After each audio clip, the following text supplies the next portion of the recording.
Did you know that the concept of what we call a communal fast is something that can only be mandated in Israel? For example, you have a fast of Gedalia, which commemorates the fact that there was the assassination of Gedalia. That was something that they enacted in Israel. Or you have the fast of Esther, or some of the other fasts which maybe are rooted in the Torah itself. That's why I'm using these examples, because they're not necessarily mentioned in biblical terminology. So you cannot make a communal fast outside of Israel. As a community, we could decide we're going to fast on such and such a day, but we can't enact a new fast that you have to fast annually every single year. And the reason for that is because the principle that every single Jewish person is responsible for every other Jewish person is a principle that, as we learned last time, only began once they crossed the Jordan River and they went into Israel, which means that it's only in Israel that you have the fullest sense of what it is to be part of the Jewish community, and outside of Israel, it's a lesser sense of what it is to be part of the Jewish community. So if you want to make a communal fast, you have to belong to a community. So if you're outside of Israel, you don't have that same status of being part of the community. You can't impose a fast on the entire community. It's a fascinating halacha. The other thing that's also interesting is that we're told communal responsibility extends to the fact that if you have one person who does something that is a criminal act, I'm saying a Torah criminal, it's a person who does something which is against the Torah, the only time that the whole community would carry the responsibility for that person's behavior is only in Israel. Also interesting. So in Israel, the community becomes responsible or liable for the behavior of individuals.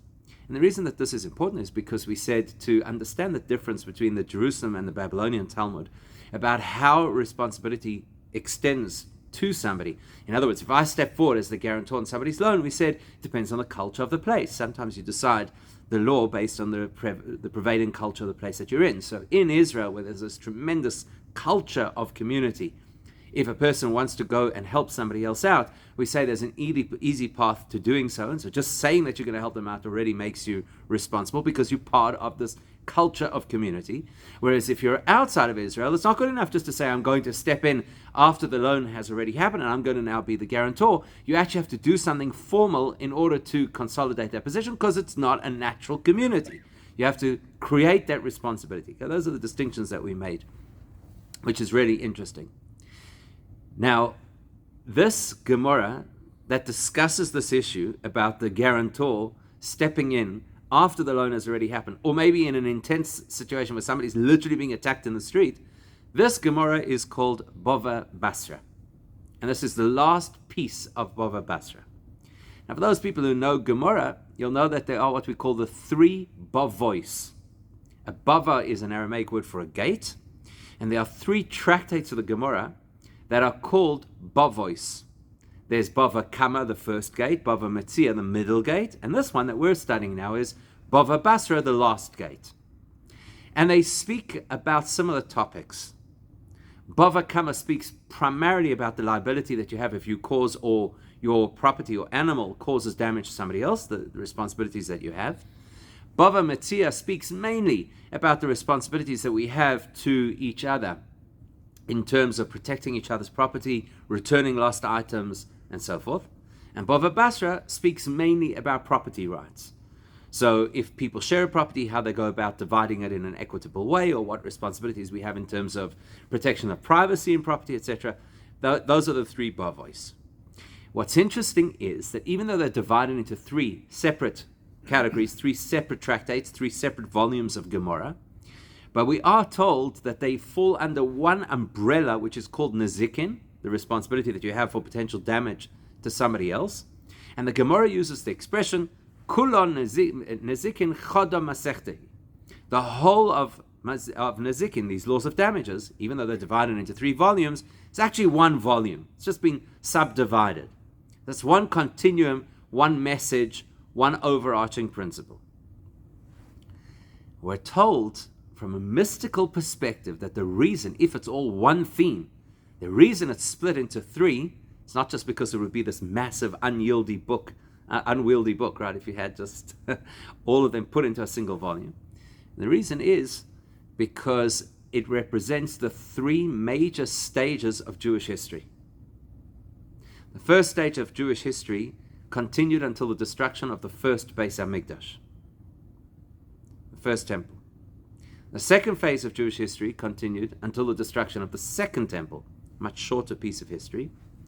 And the third phase of Jewish history is the one that we're in, which is working towards the restoration of the third Beis HaMikdash with the coming of Mashiach. So those are the three stages. And we understand that each of those stages has a difficult and a positive period. There's the difficult period of exile. So for example, you had the period of the Egyptian exile and then the wandering in the desert until eventually they got to the point that they could build the first Beis HaMikdash. The second period was the Babylonian exile until eventually they could return and build the second Beis HaMikdash. And the third is all of the tzoros that we have had for the last 2,000 years, which are preparing us to greet Mashiach and to build the third Beis HaMikdash. So whatever we're going to learn in these three tractates has to link back to the particular period in history. Bava Basra, that's the period in history that we're dealing with. That's our period of history and the period of, shall we say, contemporary Jewish history. Ever since the Roman occupation and the destruction of the temple, the ongoing anti-Semitism that has occurred throughout the world, the different assaults on Israel, that's all part of that third chapter of Jewish history.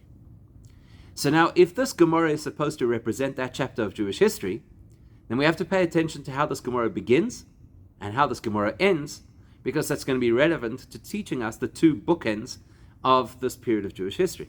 So you go back to the beginning, the very first Mishnah, the first concept that is presented in this tractate Bava Basra, is what's called Hashutvin Sherotzu Lasos Mechitza Bechotzer. Shutvin are partners, a chotzer is a courtyard, and they want to make a mechitza. We know what a mechitza is. It's a barrier, a divide. They want to split this piece of property. So in other words, you have two people, most likely they live on the edges of this courtyard. So in those days, a chotzer, a courtyard, that was very similar to the common areas that you might have if you live in a residential complex. So you've got a few houses, and they open into this common area, which in turn opens onto the street. So that's the chotzer, is this common area. In this particular scenario, you've got two people, most likely two houses, opening into this chotzer. They share the space, and now they don't want to share the space anymore. Can you imagine? Imagine the concept of two neighbors who no longer get along. Strange. So now they want to split the area between them, and so the whole first section of the Gemara Bava Basra is what is an equitable way to divide a property that was once shared by two people. Now, when they want to make this split, they obviously want a barrier. So they want to put up a wall between the two of them. Say, this is my half of the chotzer, that's your half of the chotzer. So a lot of the conversation is, what kind of a wall do you have to put up?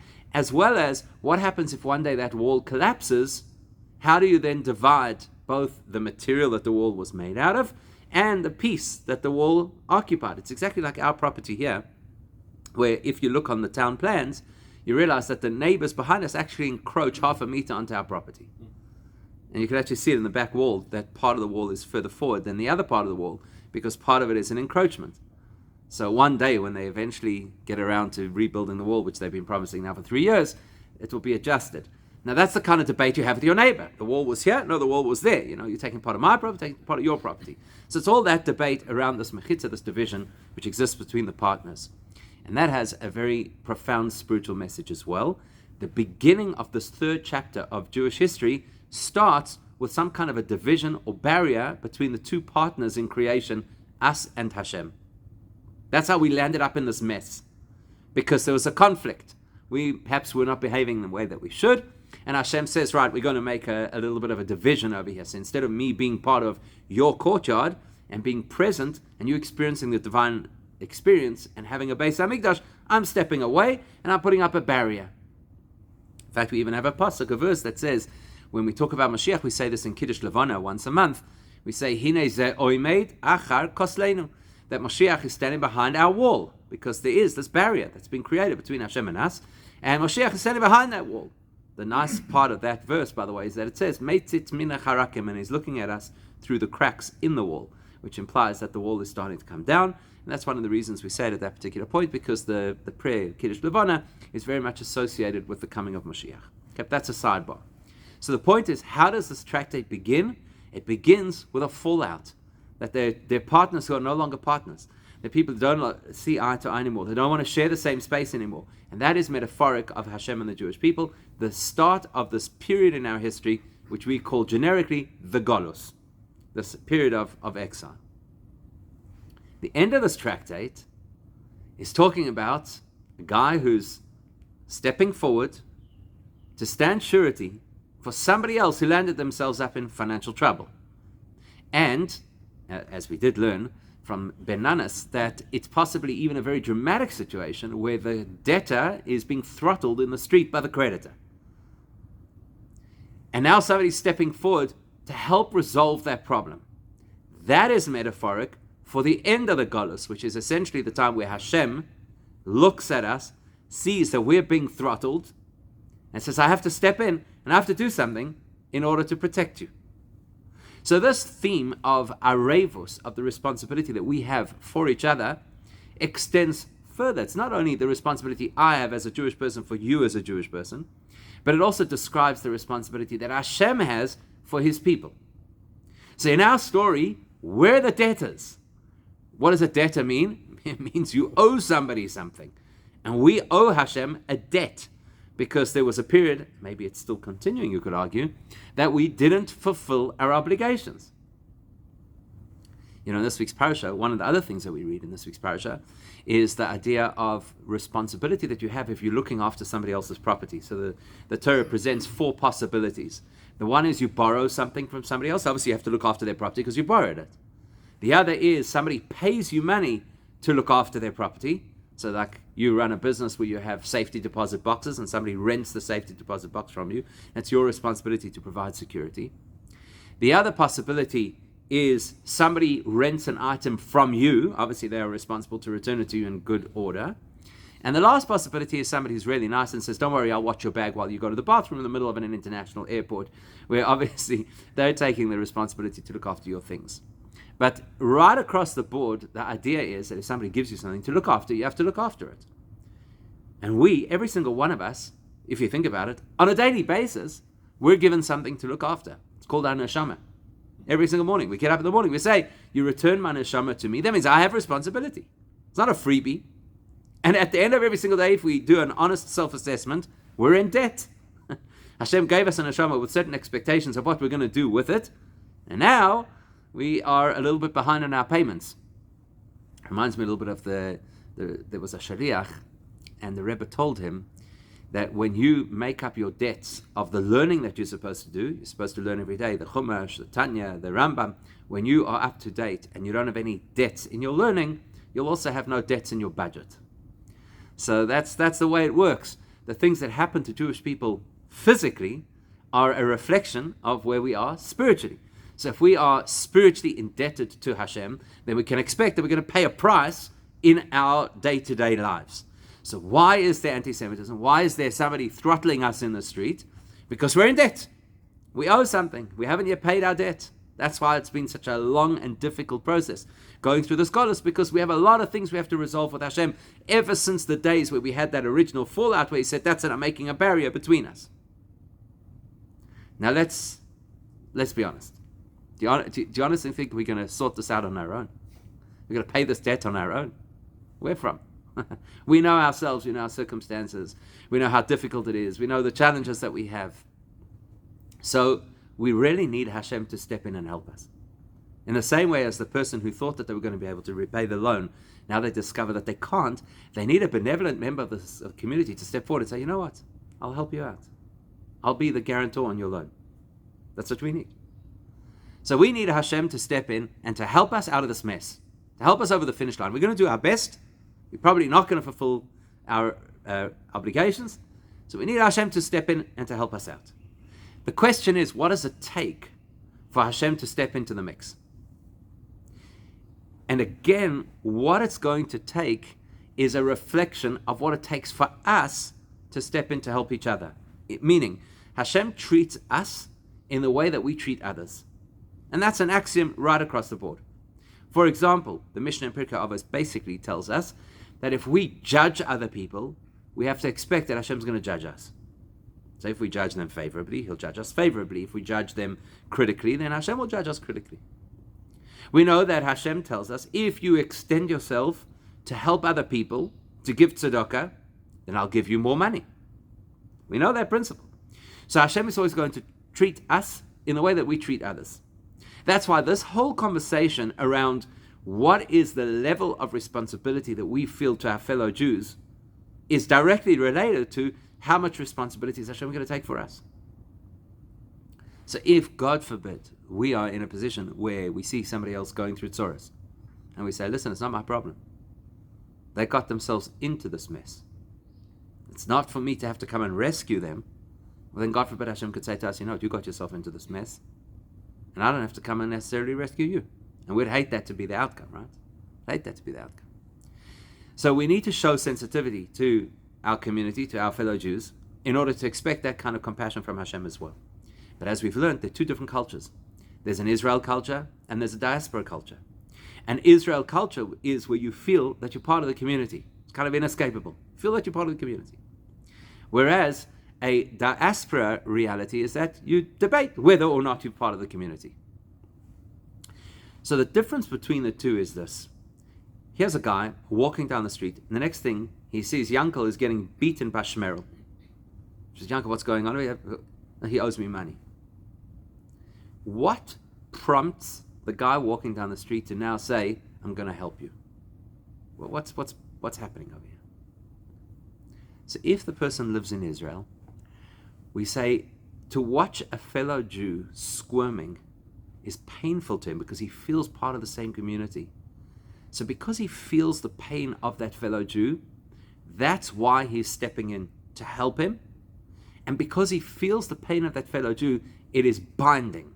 The very fact that he said, I'm going to help you, means he's going to help him because he's sensitive to the pain and he wants to relieve that pain, and therefore his commitment is good. Outside of Israel, we don't know necessarily that he actually feels the pain of that other person. He might have a conscience, and because of that conscience, he says, I need to set this right, and therefore he's going to interfere, and he's going to say, I'm going to pay, but we don't know that he's actually committing himself to pay because we don't know that he's actually feeling the pain. So we say to him, do something to show us that you care enough that you're actually going to pay this amount. It's the same thing with Hashem and us. In Israel, and this is extremely relevant at the moment, in Israel, if the Jewish community is experiencing pain, that is enough reason for Hashem to step in and to sort things out. Even if we haven't asked him to do so. Because the culture of Israel is a culture where you feel that you're a single community, where you share the experiences of the other person, even if you've never met them. So, for example, you saw yesterday, that when they returned the bodies of the hostages, see strangers who don't know them standing outside the Forensic Institute saying Tehillim. Never met these people, don't know the family, but it's our pain. We're sharing an experience that it doesn't matter who you are, you feel part of that experience. And I'd go so far as to say, the Rebbe doesn't say this in the Sikha, but I'd go so far as to say that in today's world where we have technology, which they didn't obviously have in those days, you could feel part of that community even if you're not geographically there. And so what happens in Israel, it rips our hearts to shreds. So when we feel that degree of pain for each other, then just the fact that we're experiencing pain is enough reason why Hashem has to get involved. You don't even have to, so to speak, alert him to it. Just the tzoros alone is reason enough for Hashem to relieve us of those tzoros. Outside of Israel, where it's a different kind of setup and there isn't that natural closeness, and you have to work on achieving that closeness.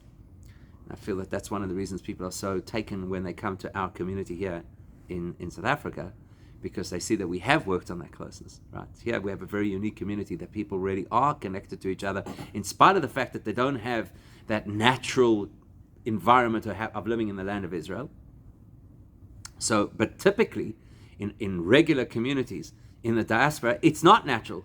You have little pockets. This community belongs to this community, that community. They don't talk, they don't connect, they don't sit around the same table, they don't share the same hechsher, or whatever the case is. So there, you need to do something to show that you're actually feeling responsible and caring about the next person, and only then can you stop them from being threatened. Outside of Israel, the experience of being, so to speak, throttled in the street, in other words, the experience of exposure to anti-Semitism is typically higher. It's typically higher outside of Israel, living in other people's places. It's a harder reality. And therefore, to get Hashem to, so to speak, respond and help us out, we have to do more. We actually have to say, are you coming to help us? Right? Like in the case of the guy who steps up in the street and says, I'll pay the debt. We say, are you actually going to pay this debt? Show us you're going to pay this debt. Make a kinyan, make a transaction. So in the same way, for those of us who live outside of Israel and don't have this feeling of absolute community, we have to, so to speak, bang on the table and say, Hashem, are you coming to help us? We're feeling the pain. And outside of Israel, it's, so to speak, the divine presence doesn't automatically feel the pain to the same extent. So it's our responsibility to shout out and to say, we can't handle this any longer. We need you to help us. Which is why we have this principle of crying out for Mashiach, not just davening like we do for all the other topics that happen to be part of the Siddur, but specifically to cry out for Mashiach. And as the Rebbe coached us to say, Ad Mosai, how much longer do we have to tolerate this mistreatment, this abuse? How much longer? And then when we actually exclaim that, I don't want to use the word forces Hashem's hand, but that essentially becomes the catalyst that Hashem steps in to take us out of the stranglehold in which we find ourselves and to bring us Mashiach. So whether we are in or outside of Israel, there's no question that we have to really, really demand of Hashem to take us out of this very difficult period of history, especially most recently, and to bring us Mashiach now. And as the Torah tells us, the guarantor, once he steps in, he carries you from that point and on. Hashem should step in and he should carry us. And we should be with Mashiach now. No.